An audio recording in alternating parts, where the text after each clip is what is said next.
From the very start, weddings have always fascinated Lynn.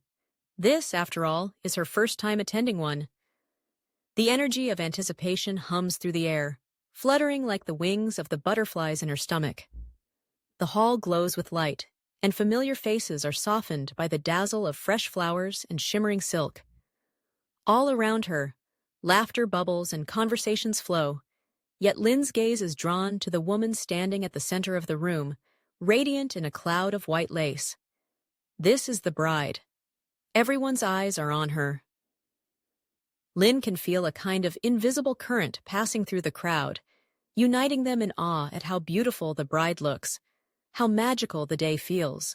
Unable to contain her curiosity, Lynn leans in and whispers to her mother, speaking softly so as not to disturb the reverence of the moment. Why is the bride dressed in white? Her mother smiles gently, caught by memories of her own wedding day long before Lynn was born. She leans closer, her perfume a familiar comfort amidst the unfamiliarity of the ceremony.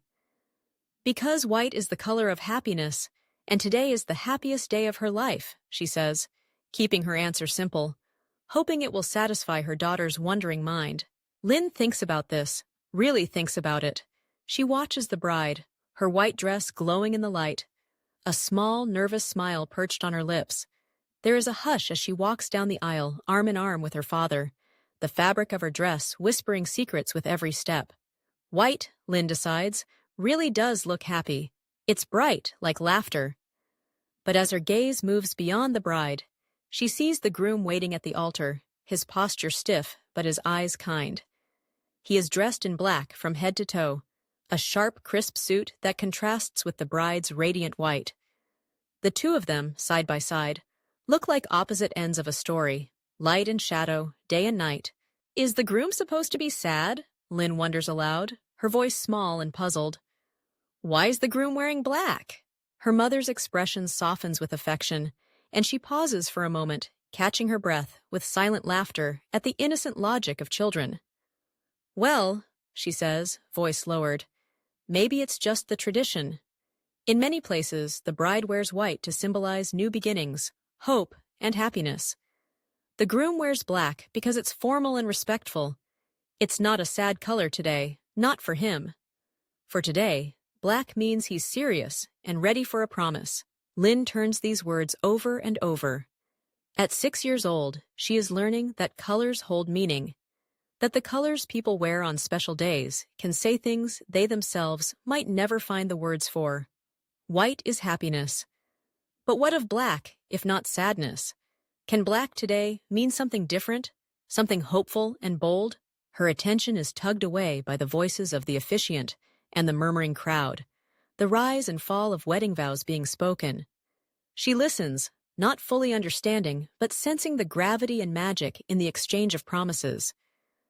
During the vows, she glances at her parents holding hands and sees her father wink at her mother, both of them reliving their own promise in the space between the bride and groom's words. After the ceremony, people gather around for photographs. Children race through the grass, playing tag in ironed shirts and frilly dresses. Lynn finds herself at the edge of the crowd, eyes still drawn to the bride and groom. In the midday sun, the bride's dress catches glimmering rays and refracts them. The groom's suit seems almost to drink in the light, grounding him. Despite their differences, they stand together with fingers knotted and laughter bubbling up from deep within. If white is happiness, Lynn realizes, then the bride is shining at the very center of this day. But if the groom in black is not sad at all, then maybe colors are just a way for each person to play a part in the story of the day. Later, Lynn's grandmother sits beside her and explains that not all brides wear white.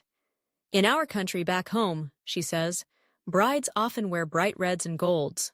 White once meant mourning, can you believe it? But here, today, it means happiness and joy.